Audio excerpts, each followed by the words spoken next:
House will come to order. For what purpose does the gentleman from Illinois rise? Mr. Speaker, I offer a motion to recommit. Is the gentleman opposed to the bill? I am in its current form. The gentleman qualifies. The clerk will report the motion.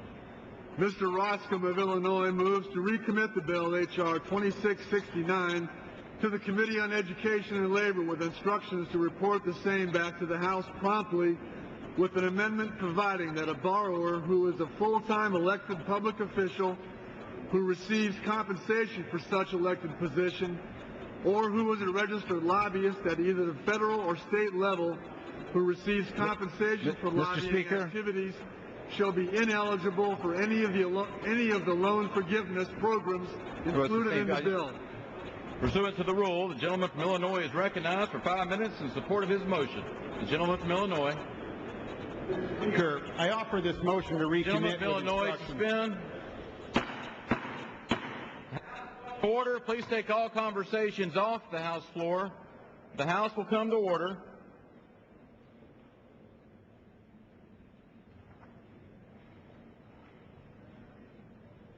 Gentleman from Illinois. Thank you, Mr. Speaker. I offer this motion to recommit with instructions, and it surrounds the general topic of student loan forgiveness. As we know, student loan forgiveness programs seek to help students with the cost of college or encourage them to enter a particular occupation or field. This was first put in place back in 1958, Mr. Speaker, in the National Defense Education Act, and it was reenacted and made part of the Perkins Loan Program, and it provides forgiveness largely for borrowers who are employed in a specific public service job, including teachers, but over the years has added others as well. I'd like to read a short list of those who are currently eligible under various programs for student loan forgiveness. They include public school teachers, Head Start staff, whether they're teachers or not, special education teachers, military members in combat areas, volunteers in the Peace Corps, law enforcement officers, correction officers, teachers in specific areas who are teaching in math, science, foreign language, or bilingual education, nurses, medical technicians, child care providers, family service agency workers, researchers at NIH, health professionals in the National Health Service Corps, AmeriCorps volunteers, National Civilian Corps volunteers, and VISTA volunteers. Would the gentleman suspend? The House will come to order. The gentleman deserves to be heard on his motion to recommit. The House will come to order. Please take all conversations off the House floor.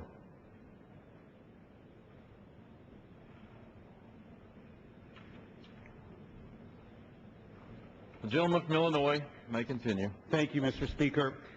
These loan forgiveness programs are so popular, in fact, that 43 states currently have them. Congressional Research Service not long ago surveyed a whole host of financial aid officials across the country and came to the conclusion that these are very effective programs in meeting students' financial needs and particular workforce needs. Earlier this year, the House took on the challenge to expand loan forgiveness for prosecutors and public defenders, and clearly there's a good public purpose behind that. But now, under the bill, Mr. Speaker, basically anyone who works for the government or a nonprofit organization would be eligible for loan forgiveness. I repeat that. Basically anyone who works for the government or a nonprofit organization would be eligible for loan forgiveness. So what does that mean? Does that mean that members of Congress would be available or would be eligible for loan forgiveness? I don't know about you, Mr. Speaker, but nobody sent me here to expand loan forgiveness eligibility for members of Congress. And in fact, members of Congress are eligible under this bill. Are members of state legislatures eligible for loan forgiveness under this bill? Yes. Are registered lobbyists who work for nonprofit organizations, are they eligible? Yes. Well, Mr. Speaker, I'd like us to look at some of the CEOs of nonprofit organizations and reflect on their compensation and how that would play into this eligibility question. According to the Charity Navigator, the former head of Planned Parenthood Federation of America made over $500,000 $500,000. Would that person be eligible? Yes. Will the gentleman suspend? House will come to order. Please take all conversations off the House floor. The gentleman deserves to be heard on his motion to recommit. House will come to order. The gentleman may proceed. Mr. Speaker, John Adams, the president of the Natural Resources Defense Council, makes almost $300,000 a year. According to the National Journal, as reported in the year 2004, the median compensation for think tanks was $264,000 a year.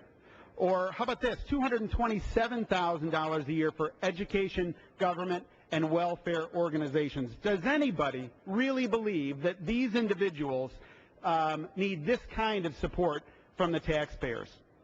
My point is that this new blanket program for nonprofit organizations will give a number of well-to-do individuals a government handout that they don't need and our constituents should not have to fund. So the real question is whether this is the highest and best use of taxpayer dollars. And Mr. Speaker, I would submit that it is not. So this motion to recommit is very simple.